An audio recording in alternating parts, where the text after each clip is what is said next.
Hello, and thank you for watching this pilgrimage presentation. Some 8.5 million soldiers died in World War I, the so-called war to end all wars. 8.5 million. Countless others returned home with limbs missing and horrendous scars on their bodies and scars on their souls. After the war, King George V visited Tynecott Cemetery near Passchendaele. Of the endless rows of graves, he said, "There can be no more potent advocates of peace upon earth through the years to come than this massed multitude of silent witnesses to the desolation of war." Silent witnesses to the desolation of war.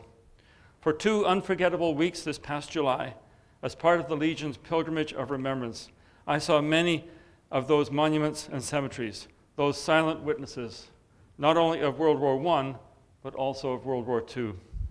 I consider myself immensely privileged to have been selected to take part in what was, for all of us, a deeply moving and impactful pilgrimage. And I'm indebted and very grateful to the Legion National Foundation and to my own Legion Branch 153 Tillsonburg, and to our Ontario Command for having so graciously put my name forward. We had an amazing group of comrades to journey with. A pilgrimage is defined as a journey made to a shrine or a sacred place. Comrades and friends, those battlefields where our valiant soldiers put their lives on the line and where so many spilled their blood, those battlefields are sacred, hallowed places. As are the cemeteries, of which there are over 600 in tiny Belgium alone. Likewise, the places we visited where there is no memorial, but where the blood of Canadian soldiers flowed. And so it was that we, from all across Canada, were pilgrims on a journey to hear what those silent witnesses had to say. Through our wonderful guide, John Goheen, those silent witnesses found a voice and told their stories. Stories of valor and heroism, and stories of gut-wrenching heartache that I will forever carry with me. Somehow today, though words seem woefully inadequate, I want to pass some of those stories on to you, lest we forget. It was an emotional 2 weeks, right from when I looked down from the bus and saw poppies growing in the ditches. I was totally unprepared and I instantly choked up. The poppies were everywhere. They too are silent witnesses. Let me speak to you first of World War I. The bloodiest conflict in Canadian history. It took the lives of nearly 61,000 Canadians. 61,000. And as one veteran of that war told me years ago, they each had names. I want to share some of those names with you today because they need to be said out loud and never forgotten. I mentioned all the cemeteries, sacred ground, as I said. In those cemeteries are row on row of headstones bearing over 100,000 names. That second stone in the center slide is that of the grandson of Chief Sitting Bull. Another 40,000 stones had no name. As their stone reads, "They are known unto God." Thousands more have no known resting place. Their names are engraved on the Vimy Memorial, others on the Menin Gate, or on the Tynecott Memorial. It was sobering to hear the stories of heroism and tragedy. As I say, each of those soldiers had a name. They were sons and brothers who left mothers and fathers, wives and sweethearts, and yes, even their children, to defend your freedom and mine. Each of the 10 pilgrimage delegates was given the name of a soldier to research. Murdoch John Munro was my soldier. Born in Chesterfield, Ontario, Murdoch was 3 when his father John died, leaving his son Susan a widow with 5 children and expecting her 6th. In August, less than a month after war broke out, Murdoch had signed up. Whereupon number 1217, Private Munro, was assigned to the newly formed PPCLI. He was paid $1 a day, half of which he assigned to his widowed mother. By December, he was in a water-filled trench in Flanders. Then on March 15th, the Pats were tasked to take a high point called the Mound. German machine guns made the area below a killing ground.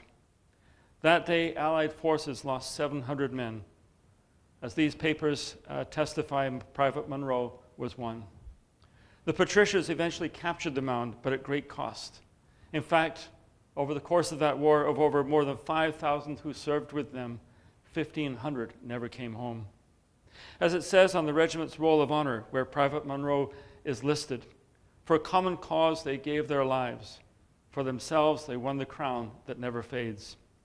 Murdoch was 27 when he signed up, and 27 when he died. His headstone is one more silent witness. Soon his widowed mother began to receive a pension. Then, as I read further, I saw she was receiving 2 pensions, as these documents describe. It seems Murdoch's brother, the child his mother was expecting when she was widowed, number 27097, Private Donald Malcolm Munro, had joined a month after his brother and was killed in action 6 weeks after Murdoch. He was 23. He died with no known grave, his name on a panel at the Menin Gate. After I told Murdoch's story, I placed a flag at his grave and then saluted him. Then we all bowed in silence, as we did for each of those whose stories we told. Just after Murdoch's death, Canada's first VC, the Victoria Cross, the highest award in the Empire, was given, as it says, for valor. That was when the Germans pumped 160 tons of chlorine gas into the air at Ypres, a light breeze carrying the greenish-yellow cloud toward the Canadian lines. At first, they had no masks.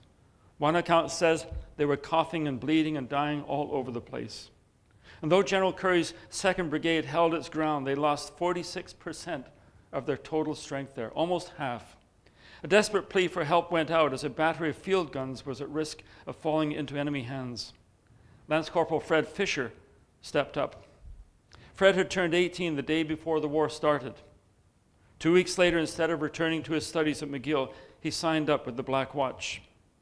Fred manned a machine gun, and when 4 of his crew were killed, he raced back in the open, exposed to the lines for reinforcements, and then resumed firing for 4 more hours, allowing others to retrieve the field guns. For his valor, Fred Fisher was awarded the VC, but he never got to wear it, because the next day, as he was setting up his machine gun, he was shot and killed. The Victoria Cross is another silent witness.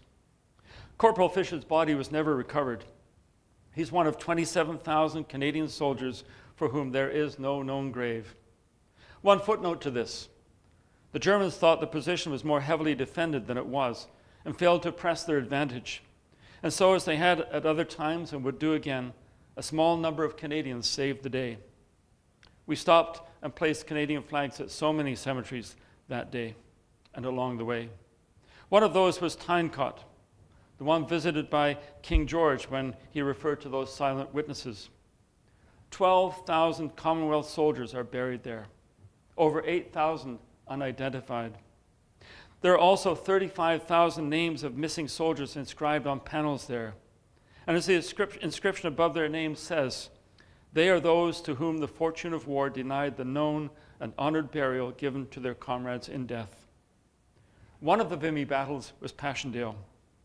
Our guide read one author's observation that all of the Ypres salient is a graveyard. Under its farms and woods lie more than 40,000 soldiers who died or drowned or were wounded in the mud. In the spring and autumn, their bones are still turned up by the plows and ditching machines. More silent witnesses.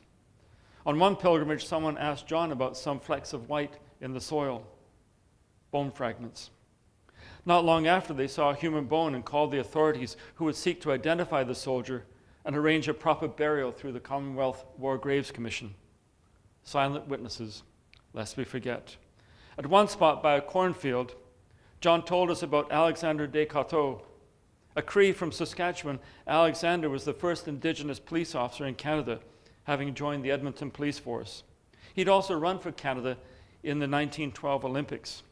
And then came the war, and in April 1915, he signed up. While in England, before heading to Flanders, he continued to run and was awarded a gold watch by George V, suitably inscribed. On October 30th, 1917, he became one more casualty, killed here by a sniper 2 years later. Later, a German prisoner of war was found with the watch, and it was recovered and returned to Alexander's family. John told a remarkable story here at this cornfield. As he said, I wouldn't have believed it if I hadn't seen it myself. It seems someone on a previous pilgrimage had with him a pocket watch owned by his great uncle, who also died at Passchendaele. The family could never get the watch to work, so it sat silent on their mantle for 95 years. John was talking about Passchendaele when the nephew stopped him mid-presentation. "It started ticking," he said. "It's ticking." The watch was ticking, and it kept on ticking, having begun at the place where its owner had died 95 years earlier. A silent witness that didn't stay silent. I'm not sure what to make of that, except to say that in some way their spirits are there. Through the war, billions of rounds were fired. Still today, casings, live rounds, and grenades continue to appear after the rains. The iron harvest, they figure they'll be coming out of the ground for the next 800 to 1,000 years. As farmers find them, as with that one in the picture on the left that we encountered, they leave them beside their fields to be picked up by the local authorities. More silent witnesses. Of course, Flanders Fields has a unique Canadian connection. There, Colonel John McCrae, a native of Guelph, Ontario, wrote the words that introduced the poppy as the universal symbol of remembrance. A doctor, McCrae worked at a dressing station, including one 17-day stretch without a single break. 17 days that he referred to as 17 days in Hades. And one day, John's close friend, a young lieutenant named Alexis Helmer, was killed by a direct hit from a shell. There wasn't much left to bury. Parts of him were placed in burlap sandbags shaped as a body and burned. McCrae conducted his friend's funeral. The next day he wrote that poem, a call to take up the quarrel with the foe and to stand up to tyranny. In January 1918, McCrae died of pneumonia and was buried in the war graves section of the Wimereux Village Cemetery. We observed a time of silence at his grave, after which I recited In Flanders Fields, and I can't tell you how it felt to do that. By the way, also buried close by is soldier Private Valentine Strudwick, the youngest soldier to have died. He'd lied about his age and joined at the age of 14. He was 15 when he was killed. Along the way, John graciously had us stop at the Vis-en-Artois cemetery so I could pay my respects to my grandmother's cousin, Private Thomas Blakeman, who died less than 2 months before the war's end. He was 19. We also stopped to pay respect to my friend Darrell's great-uncle, Lance Corporal Frank Bryn, who signed up in Port Rowan. He died 6 weeks before the armistice. We saw so many cemeteries, like Upton Wood, where the Canadians punched through during the last 100 days when Canadians really showed their stuff, making possible the final push by the Allies. Here, 226 are buried. 217 are Canadian. 20% of all Canadian casualties came in the last 100 days. We walked among so many graves, stopping to place Canadian flags and to salute, and pausing to read the various inscriptions engraved on them. Silent witnesses that spoke volumes. Some, like these, expressed faith, declaring how on that bright, immortal shore we shall meet to part no more. Or he fought a good fight. He finished his course. He kept the faith. This one, for a 22-year-old sergeant in the Governor-General's Foot Guards, quoted the poem that King George VI had referenced in his Christmas 1939 radio address to the Empire. The king chose the words of the poem in response to the uncertainty of the dark days ahead for Britain as the new year approached. It says, "Put your hand into the hand of God. That shall be to you light and a known way." Some of the inscriptions spoke of the incredible pain the families carried. I cried when I read them. Like that for Flight Lieutenant McKelvey, a 29-year-old pilot in the RCAF, which reads, "He was only one out of many, but he was ours."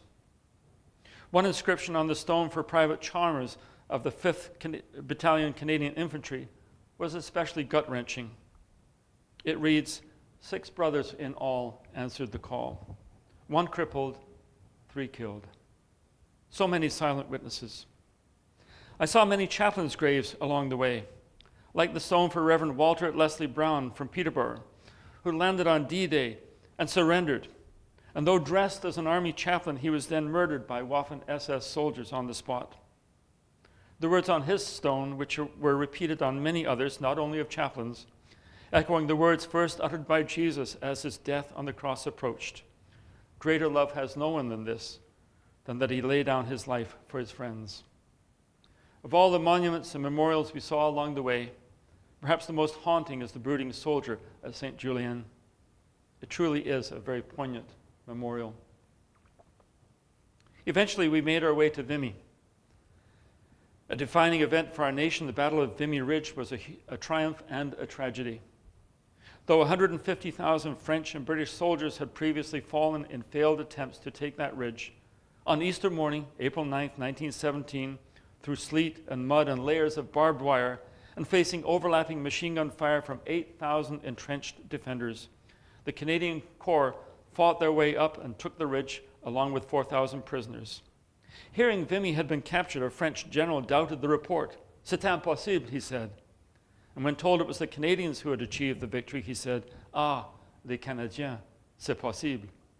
Still, it was a costly victory. 3,600 Canadians were killed and 7,000 wounded. April 9th, 1917 is still the bloodiest day in Canadian military history. On the monument are 20 sculptures. The memorial is yet another silent witness bearing the names of over 11,000 Canadians missing in France.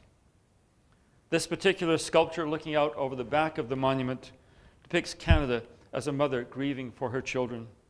Its creator described a dream in which he says, "I saw our men going by the thousands and being mowed down by the sickles of death. And then I turned my eyes and saw thousands marching to the aid of our armies. They were the dead. They rose in masses, filed silently by, and entered the fight to aid the living. Without the dead," he said, "we were helpless. So I've tried to show this in this monument to Canada's fallen, what we owed them and will forever owe them. What we owed them and will forever owe them, lest we forget." The Vimy Memorial receives some 900,000 visitors a year, and there we conducted another formal ceremony of remembrance. We did the same at Beaumont-Hamel, remembering the terrible price paid by the Newfoundland Regiment. Canadians, of course, mark Canada Day on July the 1st. Newfoundlanders know it as the day they paid a terrible price at Beaumont-Hamel. July the 1st, 1916. We remembered that day. It was supposed to be a surprise, but the Germans knew the attack was coming, and the Allied bombardment failed to damage most of the German defenses. As they advanced from behind their front line, the trenches were clogged by hundreds of dead and wounded from previous attacks. Crossing tangles of barbed wire to reach the enemy trenches half a kilometer away, they advanced into a curtain of death, such that of the 802 who went over the top, the next day only 68 answered roll call. There was not a town in Newfoundland that didn't suffer loss. As I say, we remembered. Less than a year after the slaughter, the regiment, now reinforced, was part of an assault on an important piece of high ground at a village called Monchy-le-Preux. Again, they were nearly wiped out, but their commanding officer and his headquarters staff, now down to 9, held off a German force of about 300 for 4 hours, fighting so vigorously that the Germans were convinced they were a much larger force and ceased their attack.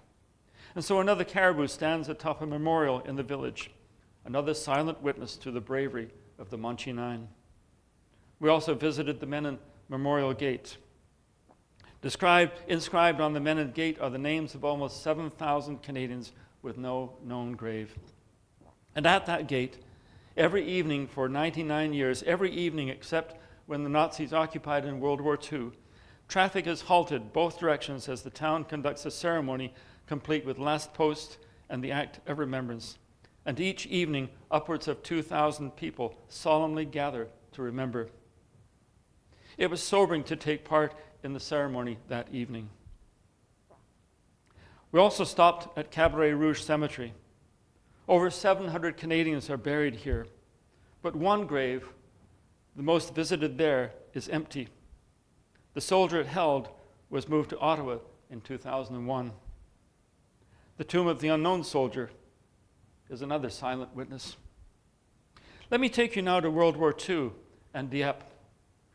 One of the darkest chapters in our military history, it was also marked by great courage, as almost 5,000 Canadians 1,000 British commandos and 50 American Army Rangers, interspersed with the others to give them battle experience, came ashore along a heavily defended coastline.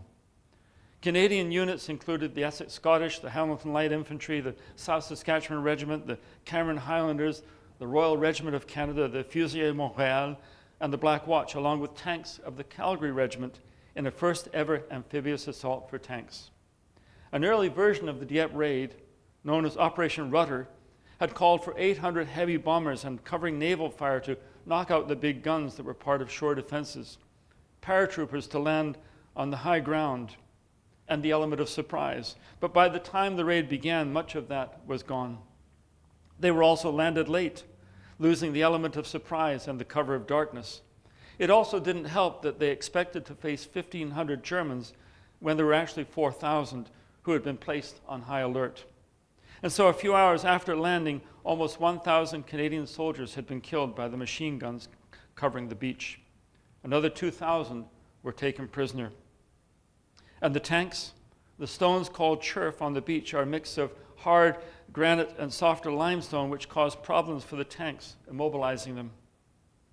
We walked that stony beach in silence, picturing the horrible scene of young Canadians dying for others. Those stones, too, are silent witnesses to the blood that was spilled at Dieppe. Like that of the Royal Regiment of Canada and the Black Watch, who came ashore into an inferno that lasted 3 hours. Only 15 in the first wave of 100 even got to the seawall, which was about 12 feet high, topped with barbed wire. The second wave had to cross the beach over their dead comrades from the first wave, while being fired at from all three sides. Meanwhile, the Royal Navy began dropping men off 75 feet from shore in 7 feet of water. The men carrying 70 to 80-pound packs and wearing their helmets and carrying their rifles. And for that matter, those South Saskatchewan boys were likely not all swimmers anyway. By 7 a.m., the situation was desperate. The tide was coming in, the difference in the swell being 22 feet. By 8 o'clock, the message was sent asking for help to get off the beach. Some landing craft did get in, but not many. By 8:30, it was over. 227 of the Royal Regiment alone were killed on this beach. Many of the wounded were washed out to sea and drowned. John found it very hard here, as did we all as we pictured it. Believe it or not, this memorial, unveiled in 1946 by Prime Minister Mackenzie King, was the only memorial honoring the Canadian sacrifice at Dieppe until the 60s, when the various regiments started putting up small plaques and memorials. Such pain and misery. But again, there were stories of great valor, like that of the Royal Hamilton Light Infantry Padre, Reverend John Weir Foote, VC, who, as machine gun fire rained down, repeatedly carried wounded soldiers to the boats that would take them back to England. He single-handedly saved at least 30 men. And then when the time came to push off, he stepped back onto the beach saying, "Those lads, these lads, the ones being taken prisoner, they need me more than the ones in England." As our guide said on more than one occasion, they were not all saints, they were not all heroes, but there were saints and heroes among them.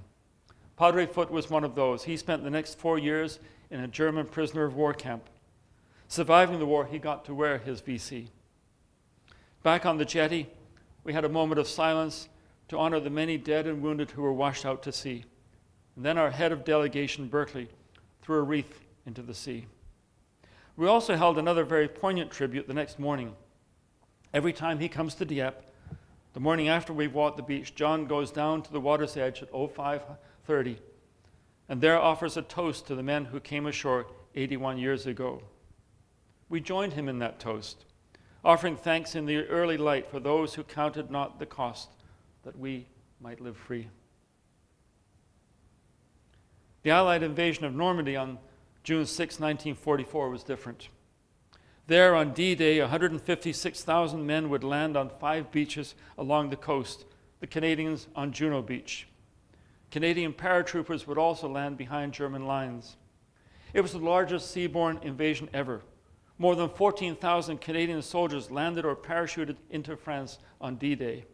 The Canadian Navy contributed 110 warships and 10,000 sailors. and the RCAF provided 15 fighter and fighter bomber squadrons to the assault. The North Shore New Brunswick Regiment landed here, along with the tanks of the Fort Garry Horse. And here, John read what Andy Rooney of CBS's 60 Minutes fame said of the assault. Andy had been a war correspondent.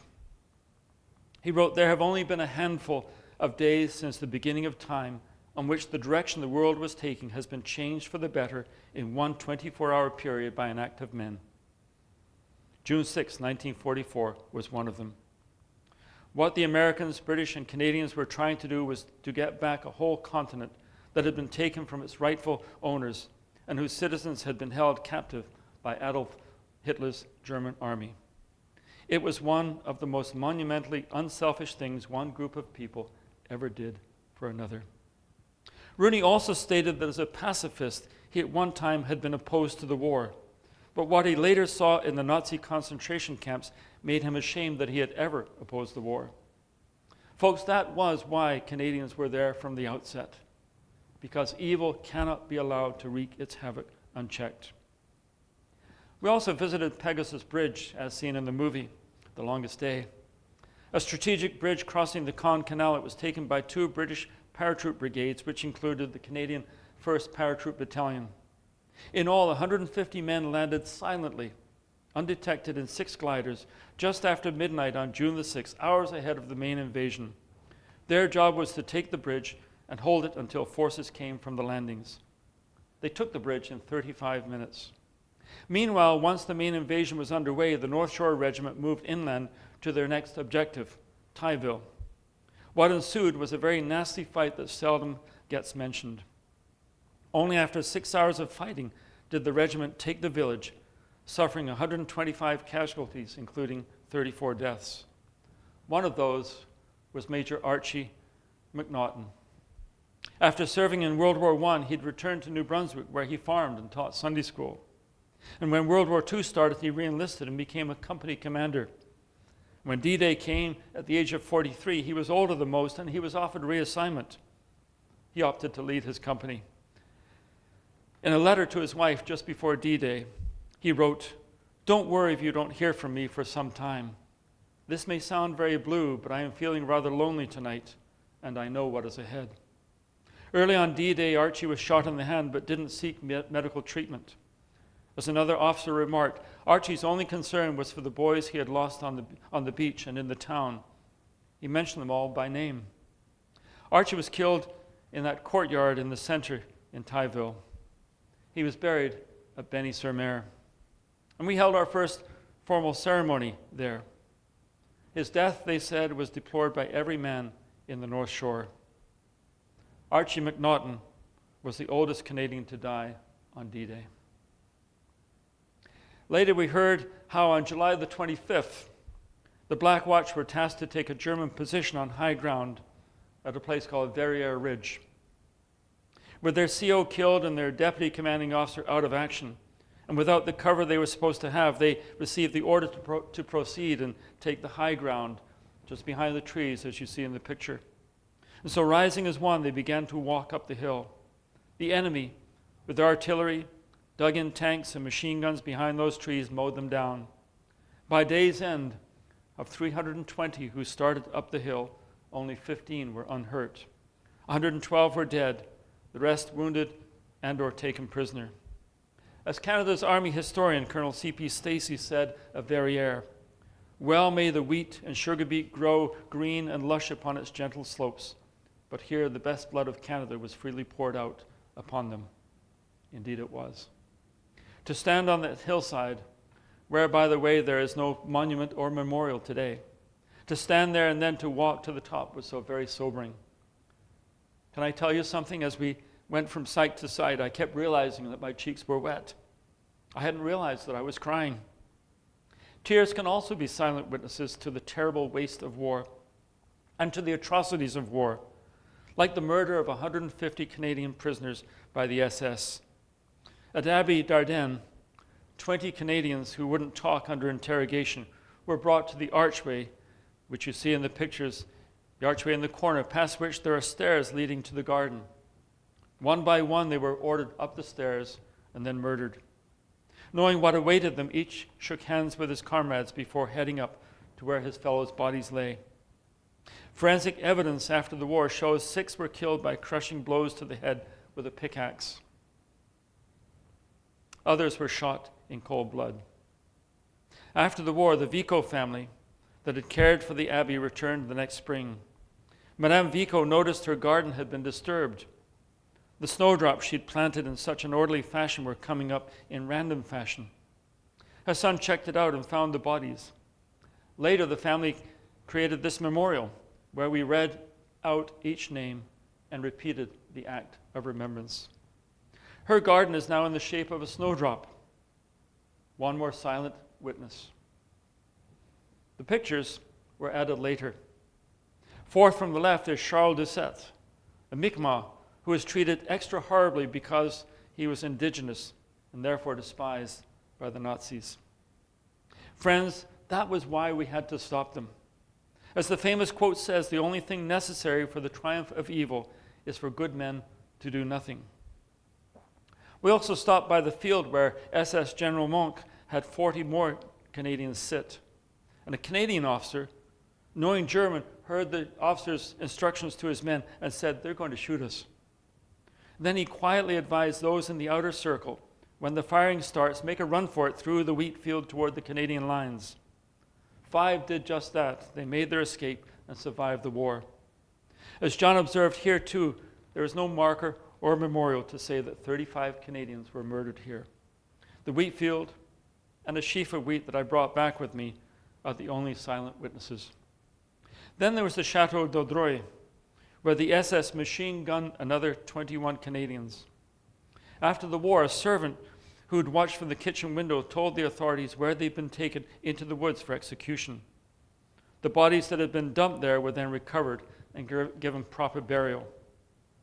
The chateau is now a tourist hotel, but they let John bring groups in here, and he doesn't believe that any other groups visit here. 1 out of every 7 Canadians killed in Normandy from June 6th to June 11th died not in combat, but was executed as a prisoner of war. We had a very solemn moment of silence, after which Comrade Berkeley placed the wreath and we recited the act of remembrance. I have one last story, that of Pilot Officer Andrew Minarski from Winnipeg. We heard it when we stopped at this small memorial just off the highway to Paris as we were headed to the airport hotel. On the night of June 12, 1944, their Lancaster was on fire. As the stone says, it crashed nearby.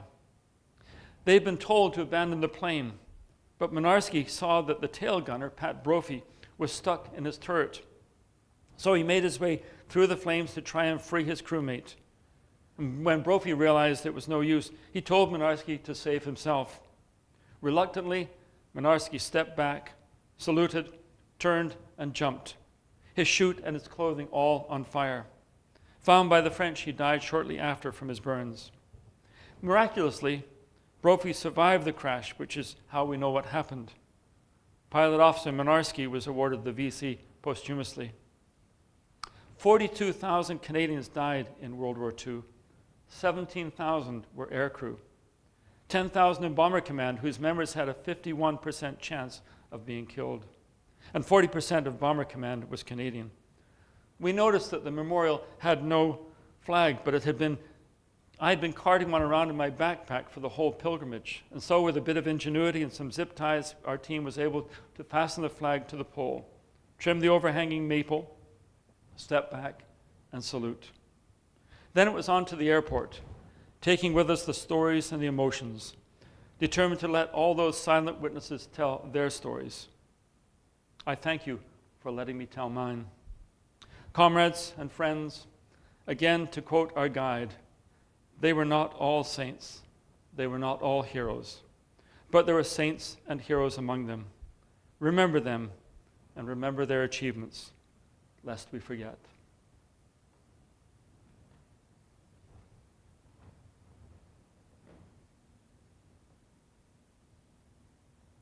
Lest we forget. Thank you.